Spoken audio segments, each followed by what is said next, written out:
Pertarungan puncak di kancah sepak bola Asia Tenggara siap tersaji.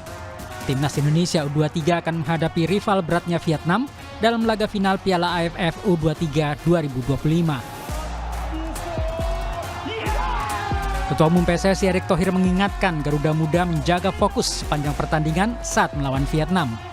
Erick memperkirakan final melawan Vietnam akan berjalan ketat, sama halnya yang terjadi pada final edisi terakhir tahun 2023 di Thailand. Ketika itu, Vietnam mengalahkan Garuda Muda 6-5 lewat adu penalti. Ya, ini kedua kalinya kita ketemu Vietnam juga di AFF. Tapi saya yakin berbeda, karena di AFF waktu di Thailand,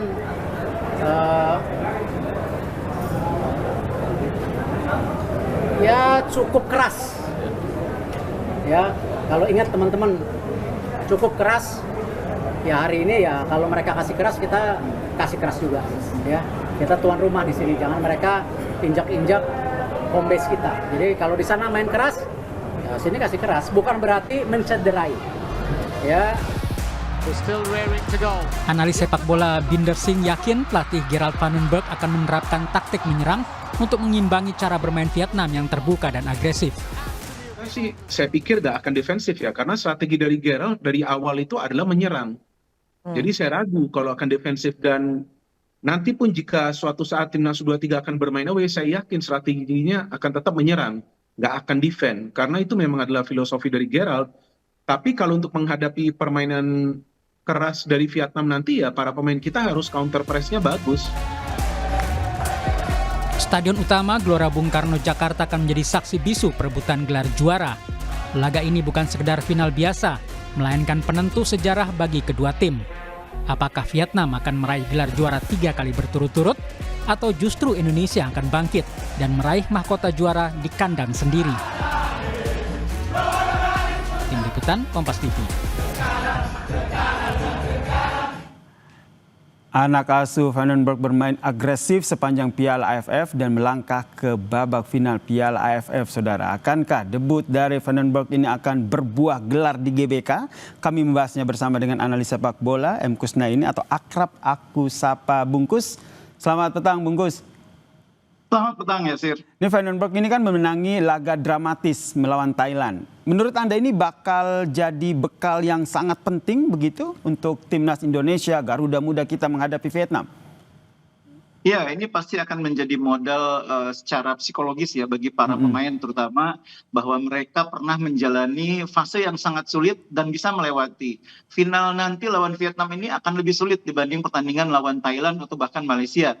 Nah, karena itu pengalaman bermain sulit melawan Malaysia, bermain lebih sulit menghadapi Thailand, itu akan memperkuat mental pemain untuk lebih siap menghadapi Vietnam. Kita tahu bahwa secara materi pemain, Vietnam ini termasuk tim yang materinya tidak kalah dengan Indonesia. Jadi kalau Malaysia, Thailand itu secara materi pemain itu masih di bawah kita. Tapi kalau Vietnam enggak, karena Vietnam ini pemain-pemainnya rata-rata juga main di liga. Bahkan ada beberapa pemain yang sudah menjadi andalan di timnas senior seperti Quat Van Kang, Nguyen Van Truong, kemudian ada Nguyen Din Bak yang jadi striker andalan sekarang di lini depan. Itu pemain-pemain yang di timnas Vietnam senior juga sudah mulai reguler bermain. Karena itu terlihat bahwa cara main Vietnam itu lebih percaya diri dibanding Thailand atau Vietnam. Mereka menghadapi Indonesia saya kira tidak akan menggunakan pendekatan seperti Thailand atau Malaysia, di mana mereka menunggu, mereka mencoba mempersulit, memperkuat lapangan tengah. Vietnam akan bermain lebih terbuka. Karena mereka punya level kepercayaan diri lebih besar, pengalaman lebih panjang dibanding bahkan dibanding Indonesia, mereka tidak kalah dari segi pengalaman. Jadi strategi apa nih nanti yang akan diterapkan oleh Van den Berg agar bisa mengangkat trofi di kandang sendiri di GBK? Ya, yang pertama Coach Van den Berg saya pikir akan mencoba untuk membuat pemain-pemain lebih bisa mengembangkan permainan. Ini kan yang tidak terlihat dalam dua laga terakhir.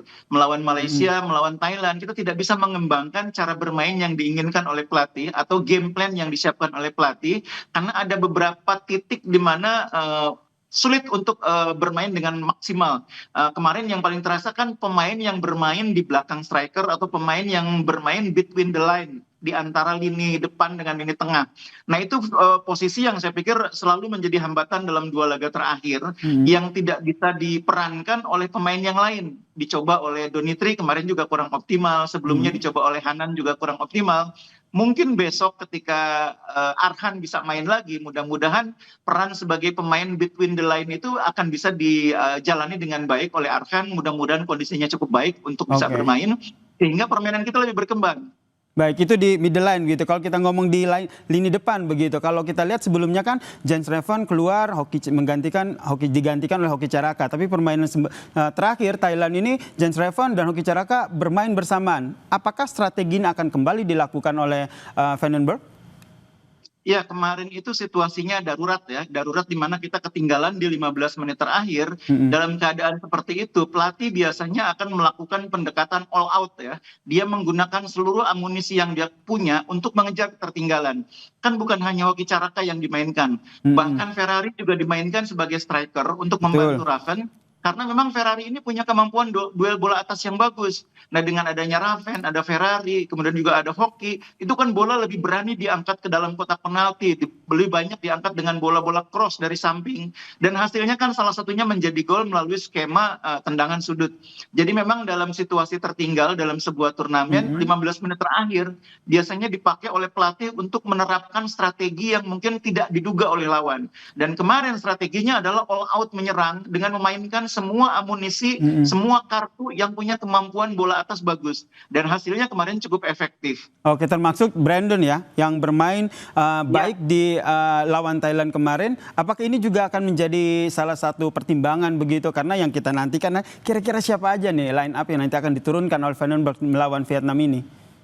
Iya, kalau misalnya semua dalam kondisi terbaik, saya pikir formasi yang akan mungkin diturunkan adalah formasi 4-3-3, di mana di belakang ini duet Nyakang dengan Kadek Arel kan sudah paten ya, sudah tidak tergantikan. Bek kanan mungkin Ahmad Maulana, di kiri Doni kembali main di kiri. Nah, kalau misalnya Arhan bisa pulih, mungkin Arhan akan menjadi pemain yang bermain di posisi nomor 10, di belakangnya ada Robbie Darwish. Kalau Tony kan kemungkinan besar nggak akan bisa main. Kemungkinan Hanan atau Dion. Nah, kalau misalnya Coach Van den Berg masih percaya dengan Dion, saya pikir Dion akan menjadi pendamping bagi Robbie Darwish. Kemudian di sayap kanan ada Hanan, strikernya Jens Raven, di kirinya mungkin tetap Rahmat Arjuna. Itu saya pikir formasi yang paling kuat yang kita punya. Meskipun tidak mustahil kalau misalnya Detan siap, Detan bisa main di wing kanan, kemudian Hanan didorong ke tengah berduet dengan Robbie Darwish sebagai pemain jangkar. Itu opsi-opsi yang saya pikir mungkin dimiliki oleh Coach Van den Berg kalau kondisi pemain siap untuk dimainkan. Oke, kalau kondisinya siap dimainkan dan kita berharap itu ya. Terakhir nih Bungkus, Bungkus prediksinya apa? Saya tidak berbicara angka tapi lebih ke selesainya seperti apa? Kan kita punya bisa dikatakan sebagai tragedi begitu karena kita pernah kalah melawan Vietnam ini dalam laga drama penalti.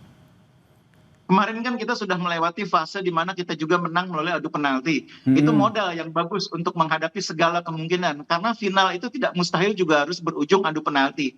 Kalau saya melihat dengan cara main Vietnam, dengan cara main Indonesia yang terbuka, kemungkinan selesai dalam 90 menit itu cukup besar ya. Karena cara mainnya Thailand dan Vietnam berbeda. Thailand ini kemarin sangat menunggu kan. Malaysia juga sangat menunggu sehingga kita kesulitan. Ditambah lagi pemain kita tidak lengkap.